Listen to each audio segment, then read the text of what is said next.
네, 오늘 말씀은 출애굽기 15번째 말씀이고요.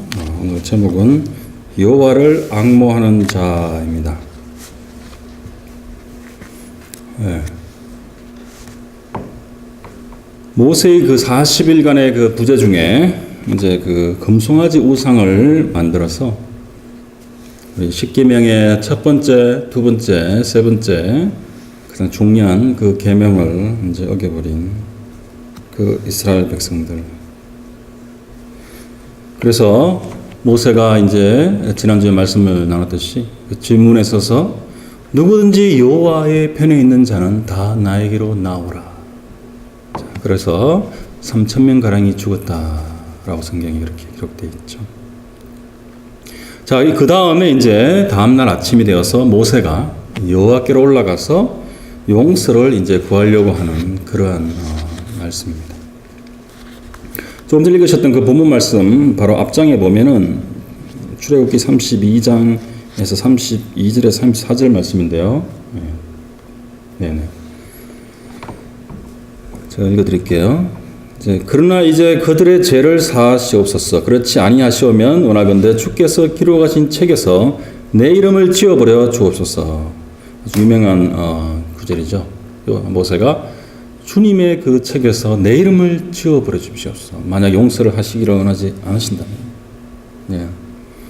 여호와께서 모세에게 이르시되 누구든지 내게 범죄하면 내가 내 책에서 그를 지워버리리라. 이제 가서 내가 내게 말한 곳으로 백성을 인도하라. 내 사자가 내 앞서 가리라. 그러나 내가 보응할 날에는 그들의 죄를 보응하리라. 이 말씀은 이제 모세에게 이스라엘 백성들을 인도해서 그 약속의 땅으로 데려가라. 더 이상 근데 하나님은 동행하지 않으시겠다. 대신 사자를 보내어서 동행을 하게 하고, 그리고 아직까지 용서를 안 하신 거예요. 내가 보응할 날에는 보응을 하겠다. 벌을 주겠다는 얘기예요. 아직까지 그 용서를 하신 상태가 아니에요. 하나님께서. 자, 그러한 상태입니다. 그러한 상태에서 이 모세가 이 하나님과 이렇게 이제 계속해서 이런 중보의 어떤 그런 대화를 나누고 기도하는 그러한 것이 계속되어지죠. 네. 그 이스라엘 백성들 그 당시에 어떻겠습니까? 바로 그 형제와 친구와 그런 친척들이 3,000명 가량이 죽고 난 다음에 바로 자기들이 그 저지른 그 죄악에 대해서 거의 망연자실해 있는 그런 상태였지 않겠습니까?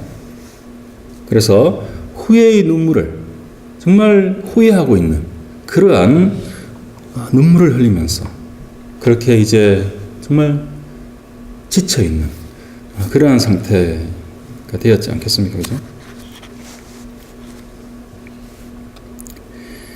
자, 여기서 우리가 한 가지 오늘 말씀을 또 바탕으로 해서 그 중요한 포인트가 있는데요. 이 사람들이 철저한 후회를 했어요. 그죠? 이스라엘 백성들이 그 일이 있고 난 이후에 이렇게 정말 철저한 후회를 했는데, 그렇지만 아직까지 해결을 하지 않은 상태예요. 왜 해결을 하지 않은 상태이냐 하면은 그 이유가 아직까지 회개의 그런 기회가 주어져 있지 않기 때문이라는 것입니다. 그건 무슨 말씀이냐면은 바로 용서와 회복의 그 기회가 이렇게 주어져 있지 않다면 해결은 있을 수가 없다는 것이에요. 그 말씀은 예를 들어서 말씀드리자면 어떠한 살인을 한 살인자가 붙잡혀서 이제 감옥에 가고 사형 선고를 받을 때 자신의 죄에 대해서 엄청 후회할 수는 있겠죠. 죽음 이후에 영혼이 없다고 생각하거나 또는 정말 내가 지옥에 간다고 생각되어질 때, 그렇다면 엄청난 그 절망감 속에서 후회만이 있지 회개함은 있을 수 없다는 얘기예요. 회개라는 것은 우리가 너무나 쉽게 이렇게 얘기하고 있는 거지만 회개란 것은 관계적인 어떤 그러한 용어입니다. 자신의 잘못을 후회하고 반성한 다음에 자신이 그 죄를 저질러서 피해를 입힌 당사자에게 진정한 용서를 비는 마음과 또한 다시는 그 죄를 짓지 않겠다는 그러한 정말 비장한 각오를 가지고 또한 용서를 비는 마음. 그 다음에 용서를 해주는 것은 바로 그 피해자의 자비와 은혜. 그것에 우리가 맡기는 상태. 그러한 조건들이 갖춰질 때 회개라는 것을 우리가 할 수 있는 거예요. 내 마음에 그러한 것이 일어나지 않는 상태에서 또한 그러한 조건이 갖추어지지 않는 상태에서 또한 용서와 회복이 약속되어지지 않은 상태에서 그러한 기회가 없는 상태에서 진정한 회개는 있을 수 없다는 것입니다. 오직 엄청난 후회만이 있을 수 있다는 것이에요. 바로 죄에 대해서. 그래서 인간의 모든 죄는 사실상 1차적으로 바로 창조주이신 하나님께 짓는 죄이잖아요. 우리의 죄로 인해서 많은 사람들이 피해를 받을 수 있었겠지만 우리의 죄는 하나님께 우리가 그러한 삶을 살도록 지원받은 존재가 아닌데도 불구하고 바로 우리의 그 타락과 이기심과 그 우상으로 인해서 바로 다른 사람들에게 우리가 살아오면서 피해를 끼친 것들. 바로 그 모든 것은 1차적으로 하나님을 우리가 하나님으로 경외하지 않고 예배하지 않기 때문에 바로 우리가 짓는 것이에요. 그래서 바로 우리들에게는 예수님의 그 십자가의 복음이 이미 주어져 있잖아요. 그죠? 어떠한 죄인, 어떠한 죄를 지었다 하더라도 바로 예수님의 그 십자가의 그 복음 안에서 우리가 회개할 기회를 가지고 진정으로 하나님께 나아갈 때 우리는 그 회개가 받아들여지고 또 용서되어지는 것. 예수님께서 이미 다 이루셨기 때문에. 자, 그러한 것이 바로 회개입니다. 그 회개가 없으면 우리는 계속해서 후회할 수밖에 없는 존재라는 것이죠. 고통과 고난이 찾아올 때마다. 그래서 우리는 바로 그 회개의 그 기회가 그것이 주어져 있는 것이 얼마나 감사한 건지 정말 다시 한번 깊이 생각해 봐야 됩니다. 자, 오늘 본문 말씀을 간단히 보면요. 하나님께서 하나님의 그 마땅한 그 진노, 그 거룩한 진노의 행위로 바로 이스라엘 백성을 멸절시키겠다 하셨지만 그것을 취소하셨지 않습니까? 그렇지만 바로 젖과 꿀이 흐르는 땅으로 백성을 보내겠다. 모세 보고 데려가라. 그러지만 함께 올라가시지는 아니하신다라는 것이에요. 왜 그렇습니까? 그 이유가 바로 그 너희들은 이스라엘 백성들은 정말 목이 곧은 백성이다. 에? 너무나 고집이 세고 완강하고 하나님의 은혜를 모르고 그런 자기들을 위해서 생존을 위해서 우상을 섬기는 정말 그렇게 완고한 악한 그러한 백성이다라는 것이에요. 그래서 내가 그러한 백성 가운데 행하시거나 임재하시면 그 백성들을 순식간에 진멸할까 염려함이라 라고 하시는 거예요. 하나님이 바로 그 거룩한 그 진노 가운데 계셨지만 바로 그 백성을 염려하신다는 것이죠. 바로 이 가운데서도 바로 그 하나님의 은혜가 나타나는 것이에요. 그래서 오늘 말씀 4절에 보면 백성이 이 준엄한 말씀을 듣고 슬퍼하여 라고 나오죠. 바로 슬퍼한다라는 것은 사실은 영어로는 mourned. 그러니까 신음하면서 막 괴로워하는 것. 그렇게 슬퍼하는 것이에요. 그냥 sad한 게 아니고 mourning 하는 것. 신음하면서 하나님께서 함께 하시지 않으면 그 험난한 그 세상에 어떻게 그 가나안 땅까지 이 백성들이 갈 수 있겠습니까? 자, 그러한 것을 들었을 때 이 백성들은 신음하였다는 것이에요. 그래서 4절 후반에 보면 자기의 몸을 단장하지 아니하니라고 되어 있어요. 그래서 5절에 보면 여호와께서 모세에게 이르시기를 이스라엘 자손에게 이르라 너희는 목이 고전 백성이라 내가 한순간이라도 이 가운데 이러면 너희를 진멸하니 너희는 장신구를 떼어내라 그리하면 내가 너에게 어떠할 것인지를 정하겠노라 하셨음이라 그랬겠죠. 그래서 바로 장신구, 장식품을 너희 몸에서 제거하고 하지 말라 그랬어요. 그래서 이스라엘 백성들이 이제 호렙산에서부터 그들의 장신구를 제거하였다, 떼어내었다라고 나오죠. 바로 이것은 어떤 의미입니까? 그 몸에 있는 그런 그 주얼리라고 되는데요. 귀걸이나 여러 가지 이렇게 장식품도 몸에 옷에 걸치고 있는 여러 가지 그런 것들, 목걸이들. 그러한 것들을 제거하는 것이 어떤 의미냐면 바로 이 애굽의 우상 문화에 길들여져 있던 그 이스라엘 백성들. 그 백성들이 그러한 장식품들을 제거를 했다는 것은 바로 그 풍요와 그 다산의 신, 그 신들을 섬겨왔던 그 마음이 그 사람들 속에 아직까지 그대로 남아있는 거예요.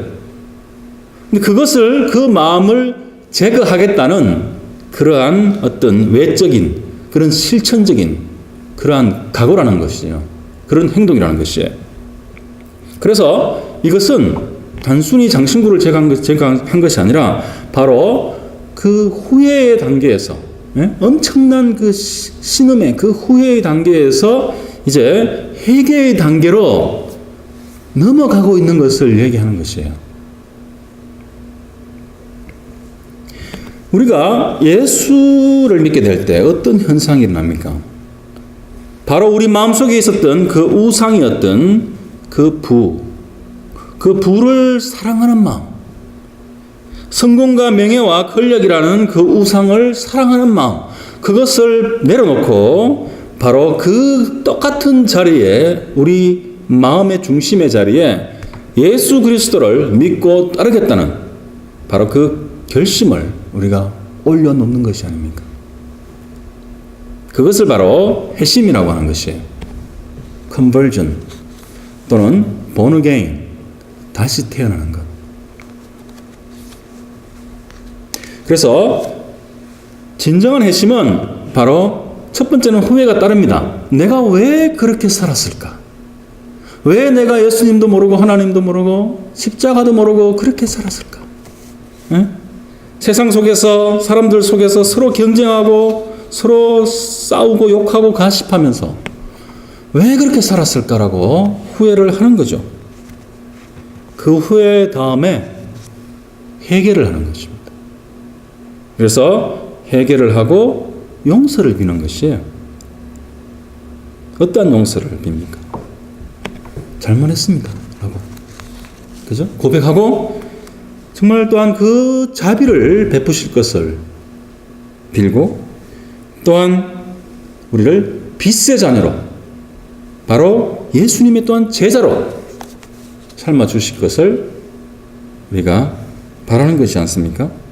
그것이 바로 회개예요. 바로 그러할 때 우리가 지옥에서 천국으로 넘어가는 시점입니다. 바로 영생을 얻는 그 순간이라는 것입니다. 자, 그렇게 이스라엘 백성들이 보석과 장식품을 제거한 후에 바로 모세는 장막을 취하였다라고 되어 있는데요. 여기서 영어로는 텐트입니다. 텐트. 그래서 진 밖에, 진이라는 것은 캠프죠. 12지파가 텐트를 치고 있었던 그 진, 그 캠프에서 멀리 떨어진 곳에서 곳에다가 그 텐트를 쳤다라고 되어 있어요. 그 다음에 이것을 회막이라고 불렀다라고 하는데 이 회막은 바로 the tent of meeting, 만나는 장소, 만나는 어떤 장막, 그래서 그걸 줄여서 회막이라고 이름을 붙였고요. 자, 우리가 이러한 이것을 볼 때, 이 해막을 칠 때 이 말씀에 전해 보면 너무나 참 그 감동적인 그러한 장면이 이렇게 보여집니다. 어떠한 장면이냐면요, 바로 모세가 그 텐트를 쳤을 때 여호와를 앙망하는 자는 다 진 바깥 해막으로 나아가며 라는 것이에요.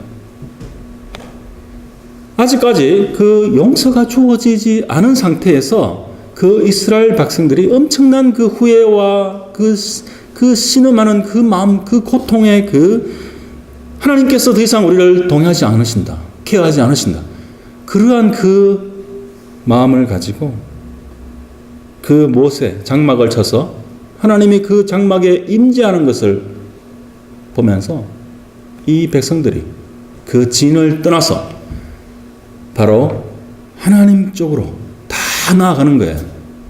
예? 바로 앙망하는 자라는 것은 seeking이라는 건데요, 바로 하나님을 찾는 자, 하나님을 구하는 자, 그런 뜻이죠. 바로 여호와 하나님을 찾고 구하는 자들이, 앙망하는 자들이 모두가 일어서서 진 밖으로 그 해막을 향해서 나아가고 있는 모습을 한번 상상해 보십시오. 그 마음이 정말 그렇게 암담하고 정말 비관적인 그러한 심정을 가지고서 그 텐트, 그 천막, 보잘것없는 그 천막, 그렇지만 하나님이 임재하시는 그곳으로 나아가는 그러한 상황이란 것이에요. 그리고 그 캠프, 그 진을 떠났다는 것은 어떤 의미예요? 바로 그 우상을 섬겼던 그 장소, 그 진을 떠나서 바로 그 진 밖에 하나님께서 임재하시는 그 해막, 그 장소로 나아가는 것이에요. 그래서 바로 후회의 마음에서 이제는 회개의 마음으로, 하나님의 임재를 보면서 회개하는 마음으로 조금 더 거기에 가까이 이 백성들이 이제 나아가는 것입니다. 하나님께 더 가까이. 하나님께서 시내산에 임재하실 때 그 우레와 같은 소리와 더 이상 무서워서 두려워서 우리는 듣지만 하겠다, 모세야 우리에게 말해라, 우리가 듣겠다, 하나님이 이제 그만 말씀하시게 해달라고 요청했던 그 백성들이에요. 이제 그 우상의 그 숭배, 3,000명이 죽는 그 일을 겪은 다음에 이제 하나님 앞으로, 하나님을 앙망하는 마음으로 조금 더 가까이 이 백성들이 자기 발로 나아가는 것이에요. 그리고 그 다음에 또 이런 말이 있어요. 모세가 사실 그 해막에 여러 번 나아간 것이에요. 사실은 한 번이 아니고, 그래서 모세가 해막으로 나아갈 때마다 이렇게 되어 있어요. 영어에는 whenever 있거든요. 그러니까 나아갈 때마다 모든 백성이 다 일어나서 자기 장막 앞에 다 나왔어. 그 200만의 그 백성이 다 일어나서 다 자기들의 그 거하고 있는 장막 앞에 다 나와서 모세가 그 해막으로 갈 때마다, 그래서 그 해막에 들어가는 것을 모세가 들어가는 것을 지켜보았다가 바로 이제 구름 기둥이 내려왔다라고 되어 있잖아요. 그래서 해막 문에 그 기둥이 서 있고 그 안에서 바로 여호와께서 모세에게 말씀하실 때 바로 그 모든 이스라엘 백성들이 예배하였다라고 되어 있지 않습니까? 예배하였다. 이 예배라는 말은 히브리어로 샤카흐라는 단어예요. 그래서 이것이 엎드리다 또는 절하다라는 그런 단어적 의미가 있죠. 그래서 bow down, 엎드리는 것. 그렇지만 이것을 또한 다르게 번역하면 하나님을 예배하다, worship이라는 단어가 됩니다. 샤카흐라는 것이에요. 그래서 그 200만의 사람들이 하나님을 이제 예배하는, 문 앞에 다 서서 저 멀리 떨어진 해막을 바라보면서 하나님께 엎드려져서 하나님을 월십, 예배하는 장면이에요. 자, 그것은 엄청난 그런 장면입니다. 너무나 또한 감동적인 그러한 장면이에요. 자, 모세는 그래서 끊임없이 중보하고, 내 이름을 당신의 생명책에서 지우십시오. 그렇게 간절하게 중보하고, 또한 그 이스라엘 백성들은 바로 이제 회개로 넘어가서 참다운 회개에 그것을 하고 있는 모습이에요. 하나님의 자비가 임할지도 모른다는 그러한 가능성을 가지고, 바로 이 끊임없이 중보하는 이 모세, 이것은 분명히 구약에 나타난 그 예수 그리스도를 예표하는 모습이에요. 그리고 이 이스라엘 백성들, 회개를 하고 있는 이 이스라엘 백성들은 바로 이 신약에 구원받게 될 그 모든 죄인들을 또한 예표하고 있는 것입니다.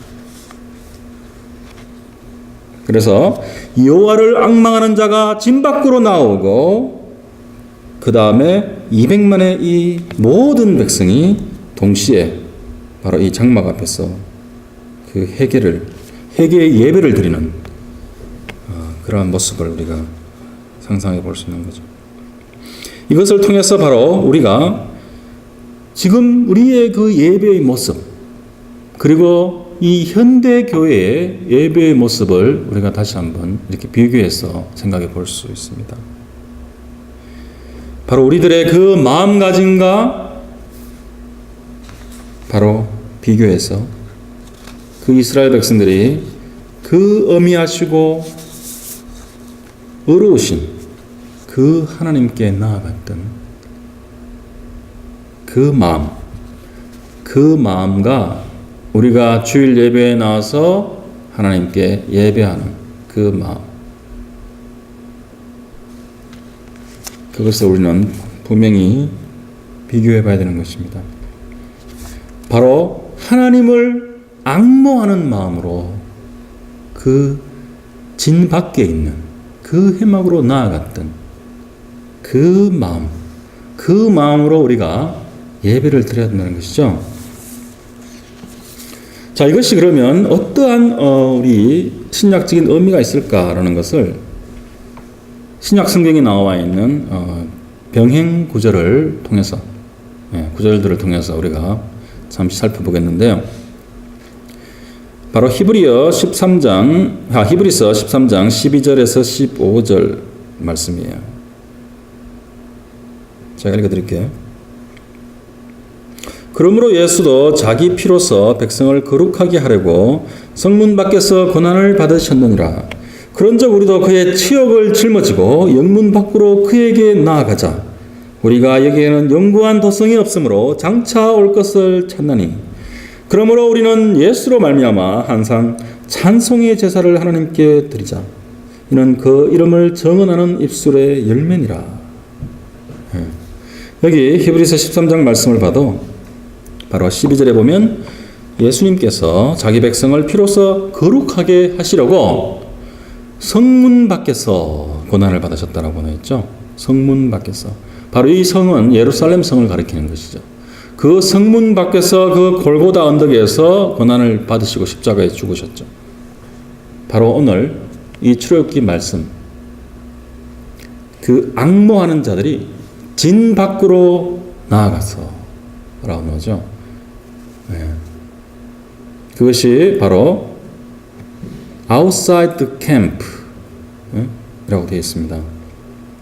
그것과 이것이 아주 대비되는 구절이에요. 그렇기 때문에 그 13절에 이렇게 나와요. 그래서 우리도 그의 치욕을 짊어지고 영문 밖으로 그에게 나아가자. 바로 예수 그리스도에게 나아가자라고 하죠. 여기에서 영문 밖으로 나옵니다. 이것이 앞에는 성문이라고 되어 있지만 13절에는 영문 밖으로 되어 있죠. 이것이 바로 또한 영어로는 outside the camp입니다. 그래서 그 이스라엘 백성들이 진쳤던 그 캠프, 천막으로 진쳤던 200만 명이 있었던 그 캠프. 그래서 둘 다 진 바깥으로라는 말과 영문 밖으로라는 말이 똑같은 말이에요. outside camp. 자, 그렇게 우리가 나아가야 되는데 바로 예수님의 그 치욕을 우리가 지고 영문 밖으로 나아가라 라는 거죠. 이 바로 히브리서 기자가 그 영문 밖이란 말은 그 영문 안은 무엇입니까? 바로 우상을 섬겼던 장소라고 말씀을 드렸지 않습니까? 우상이 지배하는, 우상이 나의 마음을 지배하는 그곳에서 그냥 나가는 것이 아니라 바로 예수님이 지셨던 그 치욕을 지고 영문 밖으로 나아가라 말씀을 합니다. 이 말씀이 무슨 의미일까요? 예수님이 가지셨던 그 치욕은 우리가 너무나도 잘 알듯이 바로 군병들에게 주먹으로 맞고 얼굴에 침뱉음을 당하고 또한 채찍으로 맞아서 살이 찢기고 그리고 골고다 언덕에 가서 옷을 벗기고 바로 십자가에 못 박히신 바로 그 치욕을 말씀하시는 거예요.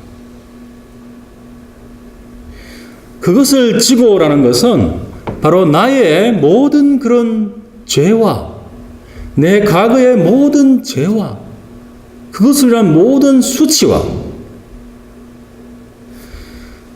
그것을 내가 지는 것이 아니라 나의 죄와 수치를 대신해서 그것을 대신하신 예수님, 대신에 십자가에 박히신 예수님, 그 예수님의 그 고난을 내 가슴에 품고 바로 우상을 섬겼던 곳에서 가감히 나아가서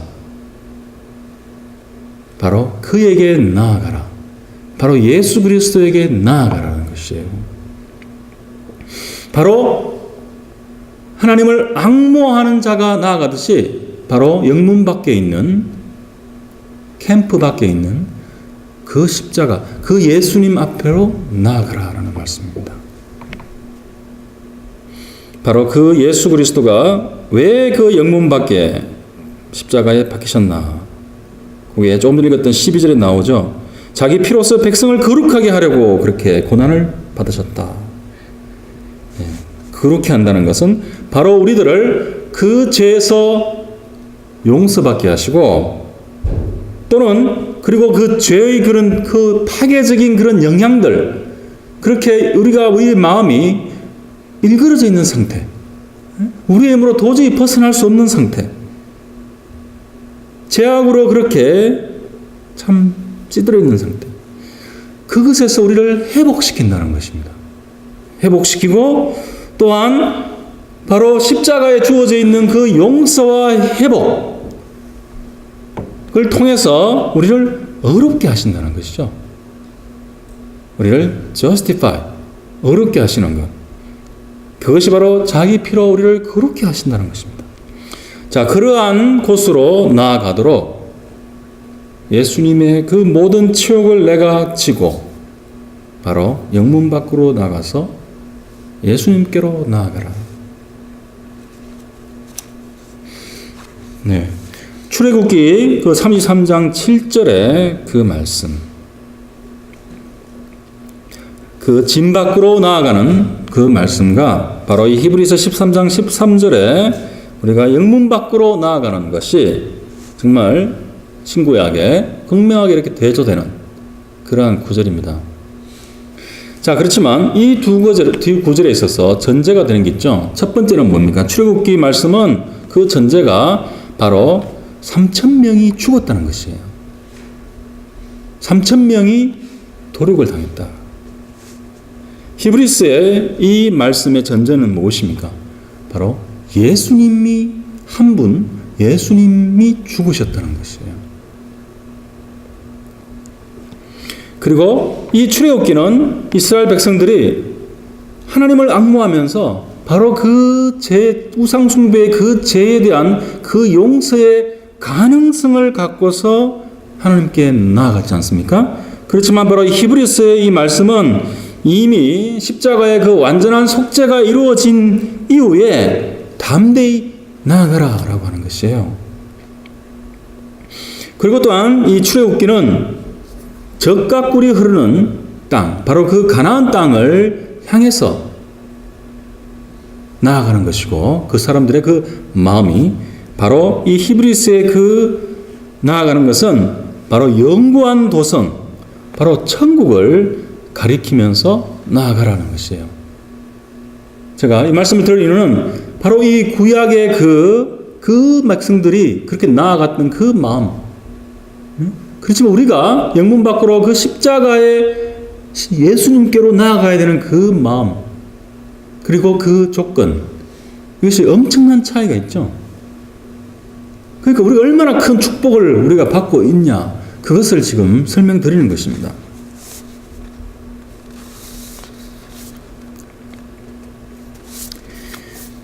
그렇게 우리가 여호와를 앙모하는 자가 되어야 된다. 앙모하는 마음으로, 여호와를 찾고 구하는 마음으로 이렇게 나아가야 되는 것인데, 우리들은 너무나 이것이 확실하게 주어져 있다 보니까 그러한 이스라엘 백성들의 그런 절실한 마음,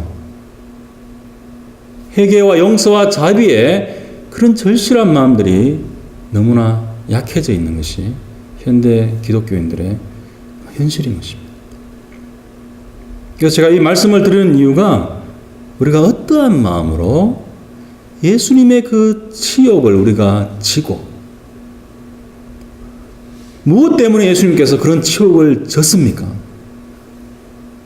그것을 우리가 예배를 드릴 때마다 깨닫고 감사하며, 우리가 찬양을 할 때마다 그것을 또한 다시 기억하면서 하나님께 감사를 드리고 찬양을 드리는 것이 않습니까? 그러한 이유에서 제가 이것을 여호와를 앙모하는 자라는 주제로 말씀을 드리고 있는 것입니다. 자, 그렇다면 우리가 그리스도 안에서 여호와를 앙모하는 자가 되기 위해서 그러면 어떻게 해야 될 것인가?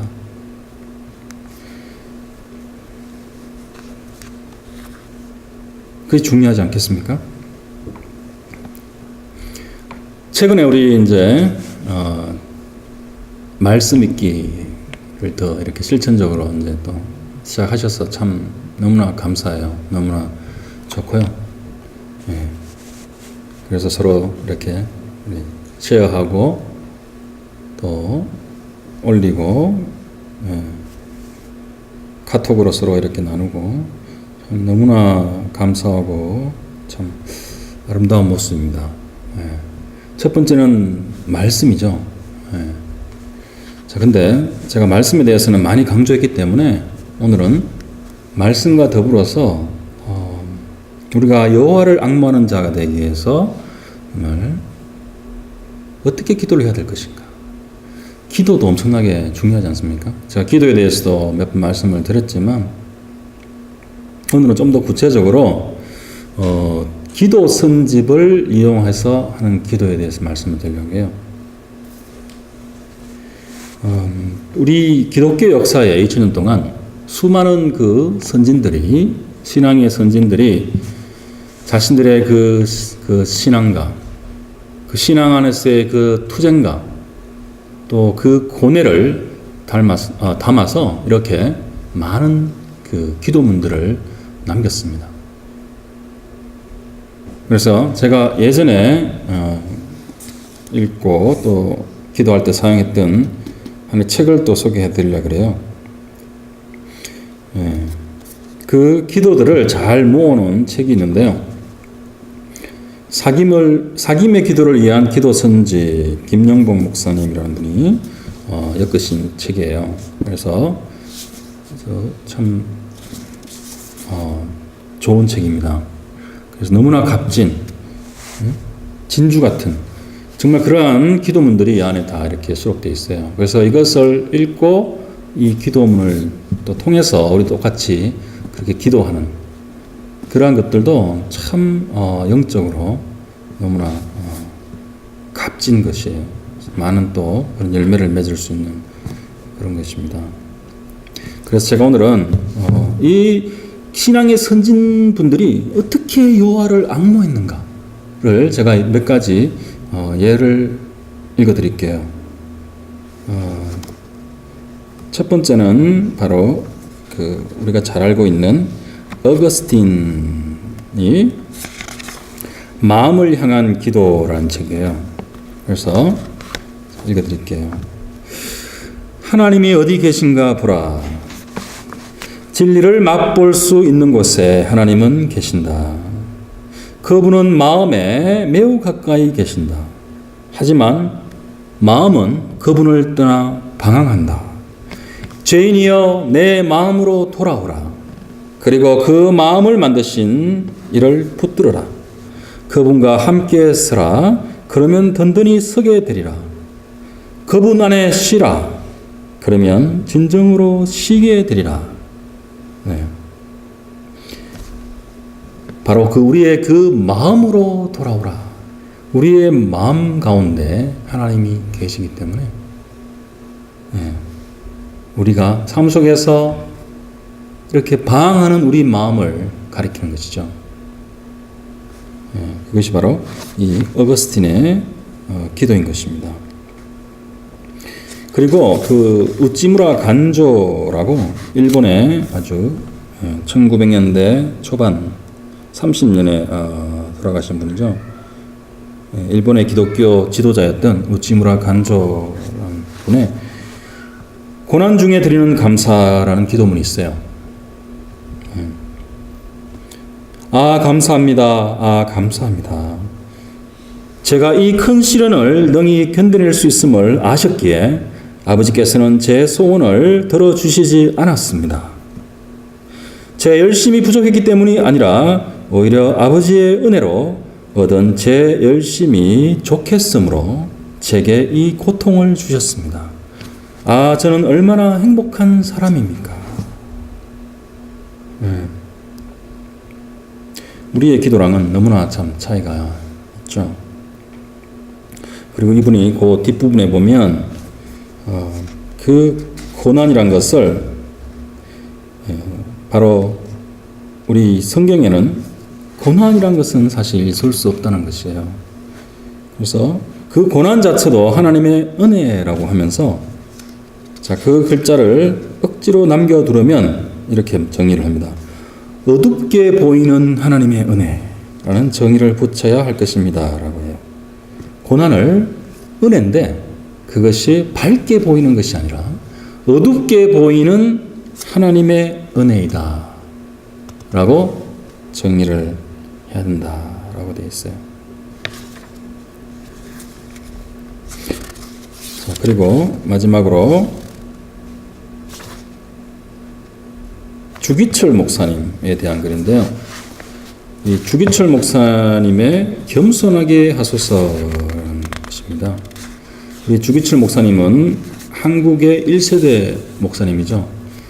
정말 일제치하에 그 신사 참배를 거부하고 형무소, 평양 형무소에서 많은 그 고문과 그런 것을 당하시고 해방 1년을 앞둔 1944년도에 감옥에서 순교하신 분이죠.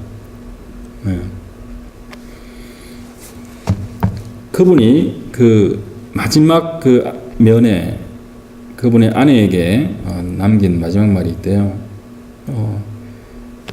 여보, 따뜻한 숭늉 한 사발이 먹고 싶소. 그게 마지막 말이라고 합니다. 그렇지만 절대 그 신앙의 자기의 그 신념을 포기하지 않고 자기 믿음을 지켰고 우상을 숨기지 않고 그 감옥에서 돌아가신 분이죠. 이분이 남긴 기도문 중에 겸손하게 하소서라는 기도문이 있어요. 제가 다 좀 길어서 다 읽어드릴 수는 없고요. 일부분만 읽어드릴게요. 당신이 이같이 낮아지신 것을 생각할 때 저는 어떻게 하오리까? 저는 저를 어디까지 낮추어야 당신 앞에서 합당하겠습니까? 당신이 제자의 발을 씻기셨으니 저는 나병한 자의 발을 핥게 하여 주옵소서. 당신이 세리의 집에 들어가셨으니 저는 모든 사람의 발 앞에 짓밟히는 먼지와 티끌이 되게 하여 주옵소서. 오 주여, 저는 아나이다. 당신은 무아의 경에서 살기까지 겸손했음을, 그러나 저의 속에는 여전히 나라는 것이 남아있습니다. 당신이 자정하실 자리에 이놈이 앉아있습니다. 단어가 좀 격하지만, 그리하여 당신이 받으실 영광과 찬송을 이놈이 받고자 하는 때가 종종 있습니다. 남이 저를 대접함이 소홀하다 싶을 때는 이놈이 속에서 불평을 말하고, 남이 저에게 모욕과 멸시를 가할 때는 이놈이 속에서 노를 바라나이다. 오 주여, 당신이 못 받으시던 관대와 환영을 제가 받고자 하나이까? 당신은 그 지성으로 지극한 선함과 지극한 정성, 이렇게 번역이 되는데요. 한자어 지성으로도 예수님의 그 사역과 십자가를 말씀하는 거겠죠. 오히려 모욕과 침뱉음 당하고 뺨을 맞으셨는데 저는 무엇이간데 당신이 못 받으시던 칭찬과 영예를 받았나이까? 이런 구절이 있고요. 그리고 마지막에 오 주여, 저는 의를 사모하는 마음이 갈급하지 못합니다. 당신의 완전을 사모하여 마음이 불타지 않습니다. 저의 죄악을 위하여 죄에 앉아 가슴을 치는 통해가 심각하지 못합니다. 저의 부족을 항상 생각하고자 하는 정열이 강하지 못합니다. 이는 분명히 제 마음이 비어있지 못한 증거요, 제 스스로 무던하다는 오만이다. 오 주여, 당신의 얼굴빛 아래 제 심령의 자태를 그대로 드러내시사 저로 하여금 애통하고 회개하게 하옵소서. 오 주여, 저는 당신의 겸손을 사모하고 당신과 같이 되기를 원하나이다. 네, 바로 주기철 목사님이 기도하셨던 그 기도문이에요. 네. 자, 바로 여호와를 앙모하는 자가 되는 것. 여호와를 찾고 구하는 자가 된다는 것은 정말 이런 신앙의 선진들이 기도를 통해서 삶 속에서 고뇌했던 그러한 기도를 우리가 드리면서 그 바로 십자가에 예수 그리스도로 우리가 나아가는 것이죠.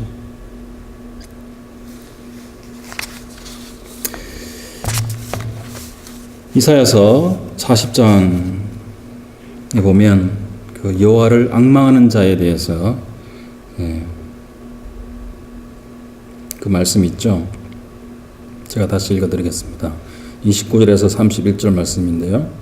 피곤한 자에게는 능력을 주시며 무능한 자에게는 힘을 더하시나니 소년이라도 피곤하며 곤비하며 장정이라도 넘어지며 쓰러지되 오직 여호와를 앙망하는 자는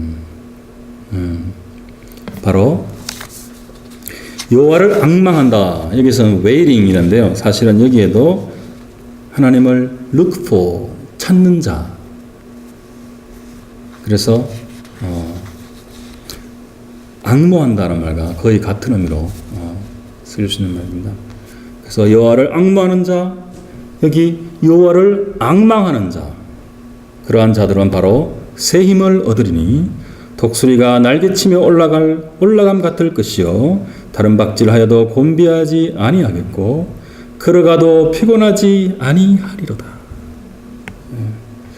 바로 이렇게 여호와를 앙망하는 자, 여호와를 앙모하는 자들은 이 세상에서 조롱과 핍박을 받고 넘어지고 쓰러질 수 있습니다. 그렇지만 그 가운데 하나님께서 우리의 영혼을 지키시고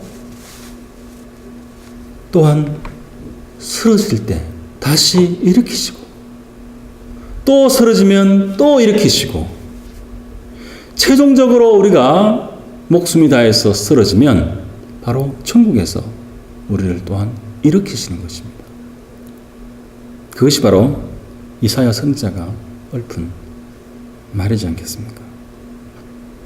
우리는 정말 여호와를 앙모하면서 하나님께 더 가까이 정말 그 말씀과 그리고 이 기도를 통해서 하나님께 매일매일 더 가까이 가는 그러한 삶을 다 살아야 되겠습니다. 다 같이 기도하시겠습니다. 하나님 아버지 감사드립니다. 정말 이스라엘 그 백성들이 그 회막에 나아갈 때 그 심정, 예수 그리스도께서 십자가에 박히시기 전날 느끼셨던 그 심정, 주님, 우리가 무엇이간데 우리 같은 죄인들이 바로 하나님 앞에 나아갑니까? 오직 예수 그리스도의 그 십자가의 보혈로 정말 하나님께서 저희를 자녀 삼으시고 그 은혜 가운데 저희를 매일매일 또 예배 가운데 나아가게 주심을 다시 한번 고백하며 감사와 찬송을 올려드립니다. 주님, 이러한 은혜가 저에게 있을진데 주님, 저희의 모든 나태함과 게으름을 정말 싸워 이겨서 주님께로 날마다 나아가며 앙모하는 자가 될 수 있도록 주님 축복하여 주시옵소서. 모든 말씀 예수 그리스도 이름으로 기도드렸습니다. 아멘. 네, 다 같이 일어나셔서 찬송가 305장 같이 하시겠습니다.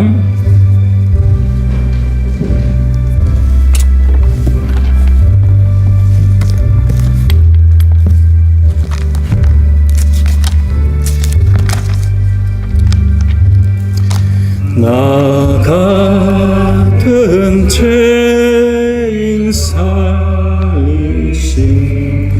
주의 놀라워 잃었던 생명 찾았고 광명을 얻었네. 큰 죄악에서 건지신 주의 고마워.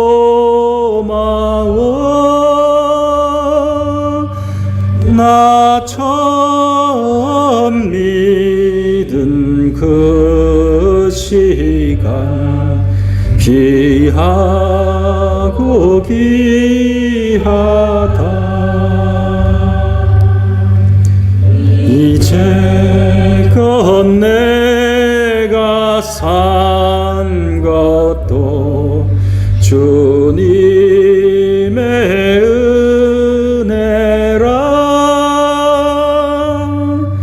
또 나를 장차 본 양에 인도해 주시리. 아멘.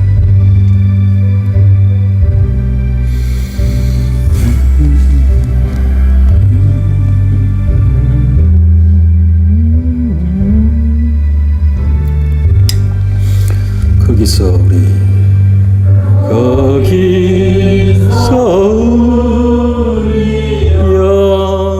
영원히 주님의 은혜로 해처럼 밝게 살면서 주 찬양하리라.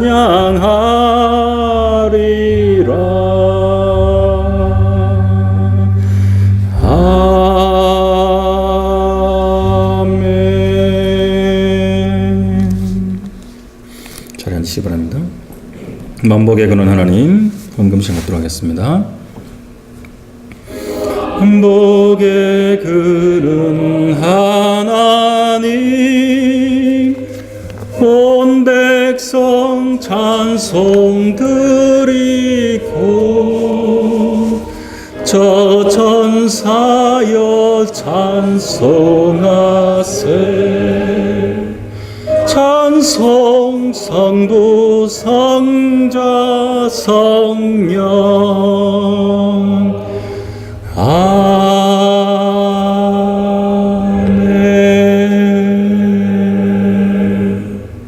다 증언 기도 드리겠습니다. 하나님 아버지 감사드립니다. 하나님께서 주신 물질의 일부를 하나님께 돌려드립니다.